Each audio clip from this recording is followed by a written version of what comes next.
ফারাক্কা অচল করার হুমকি তো দিয়েইছিলেন, এরপর আগুন জ্বলবে এই হুঁশিয়ারিও তিনি দিয়েছেন এবং কমিশনের কোমর ভাঙবে বলেও হুমকি তৃণমূল বিধায়ক মনিরুল ইসলামের। তৃণমূল নেত্রীর প্রশ্রয়ে এতটা স্পর্ধা, পাল্টা তোপ পদ্ম শিবিরের।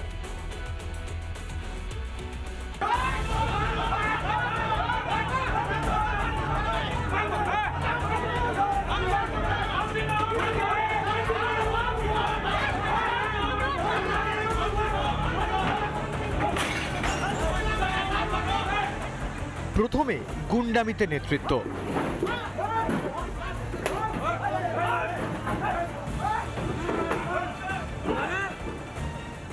পুলিশ ধরপাকড় শুরু করতেই বেলাগাম। একটা জনবিস্ফোরণ হয়েছে, মানুষের বহিঃপ্রকাশ হয়েছে। এর বাইরে যদি একটা লোককে গ্রেপ্তার করা হয় তাহলে কিন্তু ফারাক্কা ব্লককে অচল করে দেওয়ার কথা কিন্তু আমি বলেছি।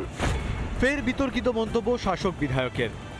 ফাইনাল লিস্ট বেরোবে তখন কিন্তু যদি সব ঠিকঠাক হয় আর নচেত দেখবেন চারদিকে আগুনে আগুন জ্বলছে। কয়েকদিন আগেই ফারাক্কার বিডিও অফিসে তৃণমূলের গুন্ডামি। বিডিওর অফিসে ছুঁড়ে ফেলা হয় চেয়ার টেবিল, এই আরোকে ছুঁড়ে মারা হয় চেয়ার, লন্ডভন্ড হয়ে পড়ে থাকে চেয়ার টেবিল। বিধায়কের সামনে এত কিছু হয়ে গেলেও এফআইআরে মনিরুল ইসলামের নাম দেয়নি পুলিশ, কিন্তু অন্যদের গ্রেপ্তার করতেই ফারাক্কা অচল করে দেওয়ার হুঁশিয়ারি দেন মনিরুল। এবার এসআইআর ইস্যুতে ফের হুমকি মনিরুলের মুখে। কমছি ঝান্ডা চলবে না, লাঠিতে ভাঙতে হবে, লাঠিতে। কোমরকে ঢিলা করে দিতে হবে নির্বাচন কমিশনের। আর এই কথাগুলি বলতে গিয়ে হিংসায় উস্কানি শাসক বিধায়কের।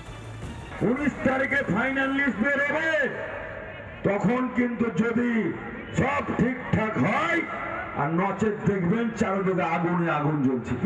ফারাক্কার বিধায়ক পাগল হয়ে গেছেন। এশায়ারটাকে সামনে নিয়ে একটা জনমানুষের মধ্যে বিভ্রান্তি সৃষ্টি করে সংখ্যালঘু সম্প্রদায়ের সমস্ত ভোটটাকে একত্রীকরণ করার চেষ্টা করছেন, তাই এই ধরনের মন্তব্য। একের পর এক বিতর্কিত মন্তব্য, তবু ফারাক্কার বিধায়কের বিরুদ্ধে নীরব শাসক নেতৃত্ব। তবে কি মমতার আদেশে এতটা বেপরোয়া বিধায়ক? রিপাবলিক বাংলা।